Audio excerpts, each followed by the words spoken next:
coming out, Nick, about Steve Kerr and the decision to finally come back to the Warriors on a 2-year contract. So, what do you want? I want to start here, Nick. Here. Good morning. There's a lot there. It sounded to me like Kerr had his mind made up. This was the end, and it changed. Is that the way I should interpret it if I'm a Warrior fan? Yeah, because Thompson had the access and was around Steve all year long, as evidenced by what came out in that story. And guys, I have to laugh because I called my mom yesterday and she's like, hey, that Thompson story was unbelievable. And then there's a pause and she's like, yours was good too. but that Wright story, it was great. And I mean, it was like when you get access at the level that Wright got and you're as talented as he is at piecing this together, absolutely, Joe. I mean, it's very clear that Steve was pushing and pulling back and forth on it. What I would tell you in my own conversations with Steve, though, is that I always thought he was coming back. The surprise to me, and everybody's got a different perspective, was the end in Phoenix. And obviously I didn't have the access that Wright had, and he saw things differently throughout the year than I did. But I always thought that Steve's heart was still in coaching, was still in this team. So when I saw the back and forth that was relayed in that story, and certainly I was sitting there in Phoenix that night, I went, whoa. And you started asking people in the organization what's going on. And they're like, yeah, I think this might be it. I think there was a lot of back and forth in his own mind. But I would tell you this, I think everybody's on the same page now and they're feeling good. And whether that will be enough of a refresher to push back towards where everybody feels comfortable in that contention, we'll see. But there's no question that at some point Steve thought he was going to walk and the pull was just too strong to walk away from it entirely. So, Nick, I question, multiple meetings? Man, 3 to 4 weeks or whatever it was from the end of the season till now, what could possibly be one of the holdups? And obviously, Kerr had his own internal struggle, but there clearly seems to be a coaching staff thing that was going on behind the scenes, and Stotts and Stackhouse are no longer with the organization. Was this one of the negotiating topics between Kerr, Shakeup, and Dunleavy?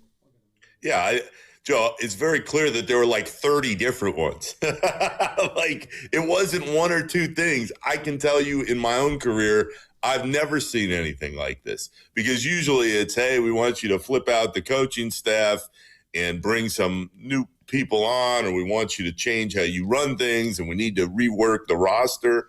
What I'm telling you is that I think it was a vast array of different things that everybody had to get back together on. And I don't think it was contentious. From what I've been told, it's everybody just had to kind of work through a lot of different issues that had piled up. Do I think the coaching staff thing was one? Sure. But I think there were a lot of different things. I don't think it was this thing or that thing. I think when you've had the success that the Warriors have had with Kerr as really the day-to-day face of that for so many years, for 12 years, there were a lot of questions on both sides. And I think for the Warriors, they wanted to make sure that his heart was still all the way in it.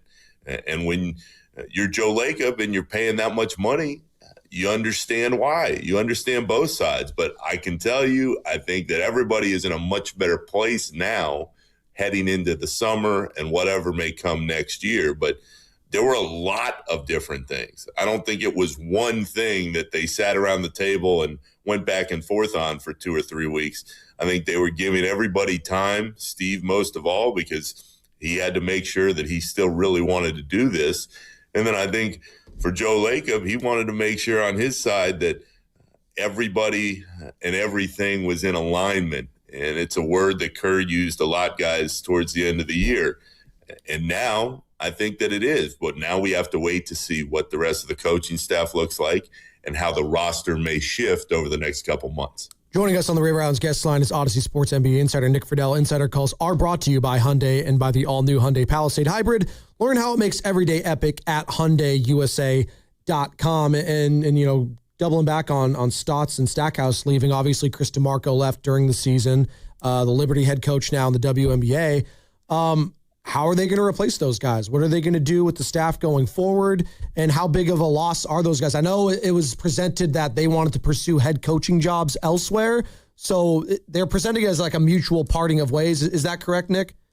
Yeah, that's what it seems to be, Spadone. And what I can tell you with those jobs specifically, and the three of us were having those conversations when DeMarco left back at the end of December, there is going to be so much interest in these jobs because the Warriors historically, I mean, go back in time a few years ago, Kenny Atkinson, Mike Brown, Alvin Gentry, whoever is in that chair, Luke Walton, exactly. Whoever's in that chair on this team within this organization, it's like when a head coach in the NFL gets fired and they go to a staff for a year and they get their value back and they get their mojo back. There's no better place in the league to do that than with the Warriors because Steve Kerr is one of the most well-respected figures in the league. Joe Lacob is respected as hell because of the money he spends on this team. Dunleavy, same thing. Everybody views this as kind of Shangri-La for the league itself. So exactly who the names will be, we'll see, Spadone. But what I'm curious about, specific to these openings, is my old buddy Tibbs, Tom Thibodeau. I'm curious if he would take an assistant job after all these years. And I say that because he's still unbelievably close with Ron Adams. He has a comfort level being out here every time he goes through that cycle and he changes a job. He always shows up here for a little while, and he has relationships within the organization.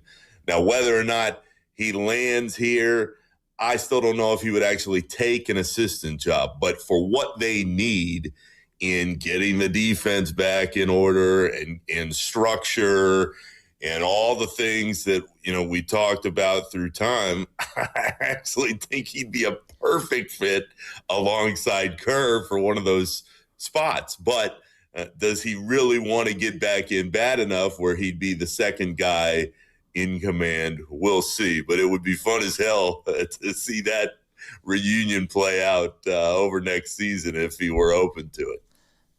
I'm in on that. I love that idea. I would love that, too. Yeah, I love that idea. I always respected Thibodeau. He gets his players to play hard and buy in defensively. I agree. Which I think the Warriors desperately need, Joe. I love that. The next domino feels like the Draymond situation. At least, is he going to pick up the player option? Is he not? Are they going to renegotiate over a multi-year deal for maybe less money annually? We don't know. If you have a feel on that, nod your head and I'll throw it to you. If you don't and you think it's still up in the air, that's fine. Because I was going to ask you more about Draymond Green nationally, quite frankly, Nick. Because we've been talking about what is he going to do? He was on the roast for Kevin Hart. I'm not sure what you saw, but people were booing him. I mean, like the whole place, every time his name got brought up, he got booed. He had his appearance on Inside the NBA alongside of, all-star cast of media guys in Shaq and Kenny and obviously Charles Barkley, and it felt like it fell flat for a lot of people. Is he going to be an overrated media member when it's all said and done and maybe be in and out of the game post-playing career in terms of media and right into coaching quicker than we want to admit? Because it feels like inside this bubble in the Bay Area, we love him, he talks and this, and it feels like nationally, I don't think he goes over the way people think he does. Joe, I think it's the most intriguing part of Draymond's post-retirement right off the bat, because for years, I mean, this isn't new. Everybody thought he would go right into kind of that Charles role as the one who wasn't afraid to tell it to you like it is and wasn't afraid to call guys out who he might have played with or played against.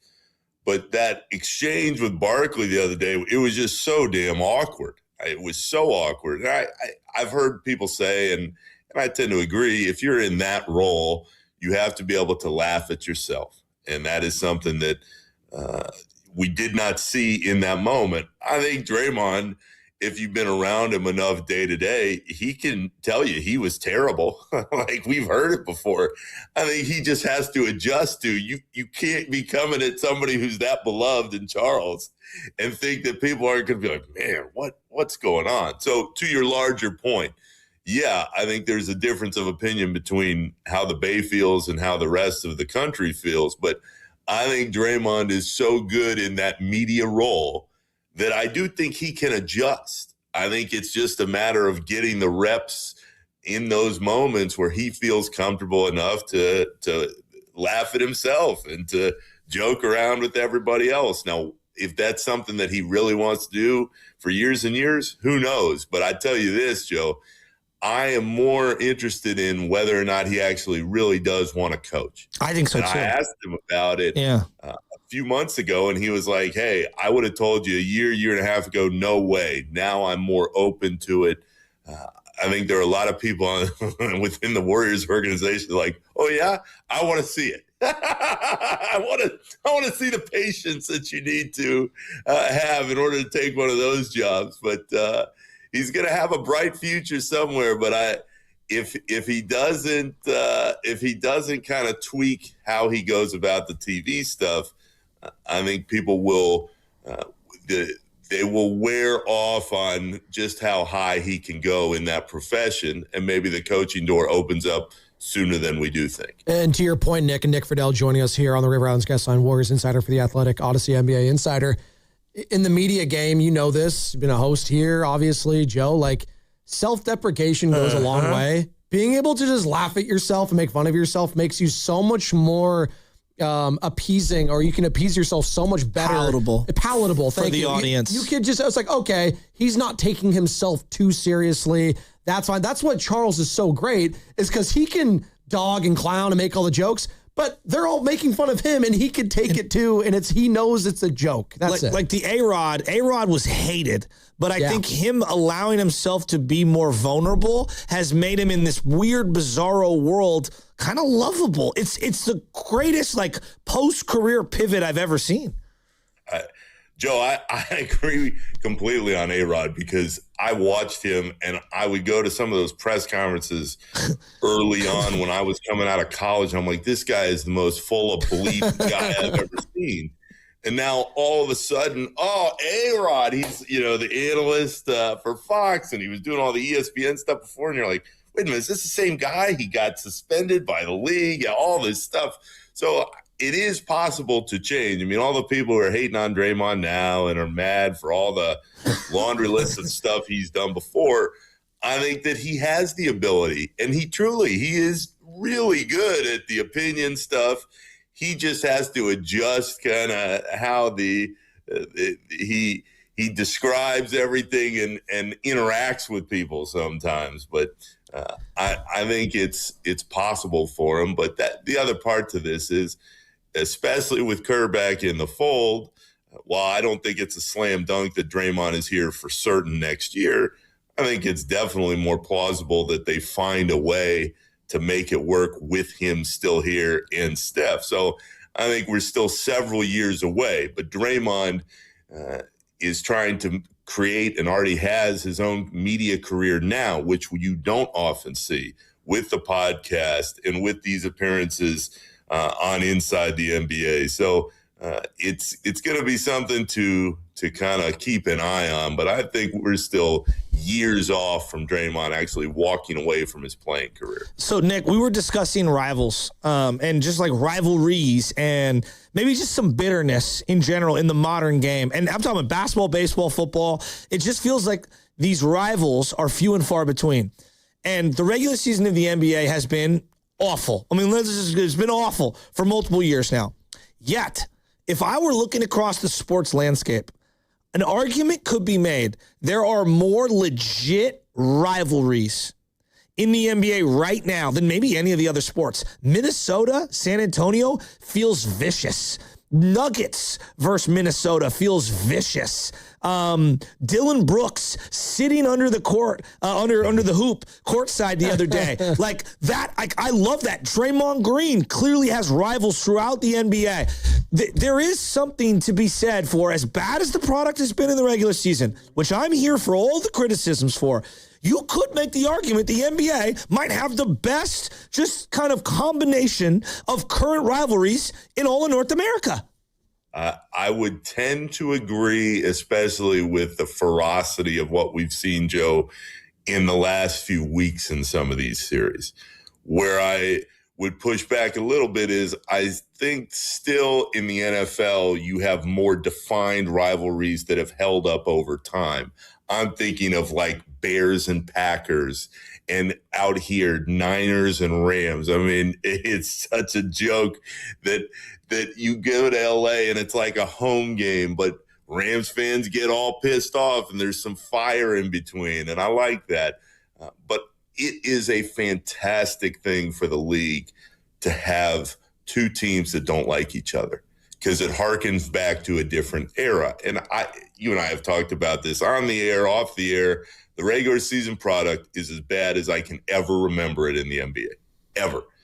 But there are signs within this postseason where you go, oh, okay, like if you could just take a little of what we're seeing now and translate it to some of these games, maybe people would lock into more of those games in February when two of these teams get together. So I see what you're saying. I hope that it continues.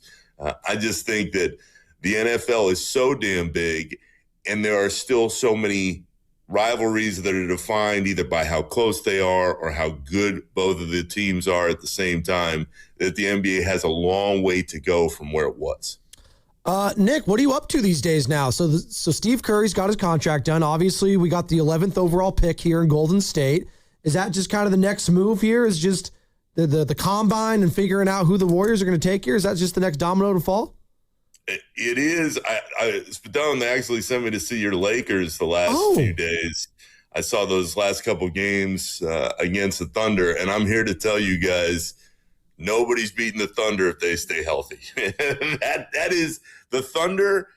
That's the closest I've seen any team to Steph, KD, Clay, Draymond, everybody just kicking everybody all over the floor. They're that talented, and more importantly, they're that deep. It does not matter who's out there. They just believe they're going to find a way to win. And in all the years I've covered the league, I can't remember a team that was as deep from 1 through 15 as the Thunder team is. They are just at a different level than everybody else. So, yeah, there's a lot more stuff to go, and you got all the draft prospects coming in, and Spadone, like there's going to be a lot of hype around, do they keep the pick? Do they try to move it somewhere else? We'll see. But in the short term, the Thunder are a cut above every other team in the league. Is there any world where they're looking at their cap, they've got some free agents here coming up, and they've got some kind of veteran pieces, Hartenstein, Caruso, who knows what happens with Dort this offseason. Is there any world where they explore trading J-Dub or one of the other two guys on a max deal? I think there's a world in which it happens, Joe, because they have so many of these picks coming behind what's going on. So, yeah, I mean, that's not out of the realm. What I would tell you is the Thunder have backed up. I mean, Clay Bennett has been around as the owner of that team for a while. They're paying guys. I mean, they are saying, hey, we believe in you. We believe in the culture that's been created. Let's keep this going. So I don't see any reason why, especially with the way Shea is playing, that somebody's going to be able to knock them off, not just this year, but in the next couple. But if the money becomes so exorbitant, they have, because Sam Presti is the best at what he does, all these other picks down the line where they could shuffle somebody out. When you start doing that, though, you run the risk that whomever you bring in just isn't as good as the pieces that you have in place now. But when you watch them, they move like they're playing against history. They're not playing. And again, it reminds me of those Warriors teams. They weren't playing against the Lakers or, whoever comes out of Spurs and T-Wolves. They haven't lost a game. They want to go through the whole postseason undefeated. They know they're playing for something bigger than themselves. So that is, and it goes back to the question about rivalries. I think the Thunder being this good is fantastic for the league because it gives people who wouldn't normally watch a reason to check in throughout the regular season again because they're so talented. So if you're a Warriors fan watching what's unfolding, it's got to have some throwback to, hey, I've seen this before, and I know when a team is just better than everybody else.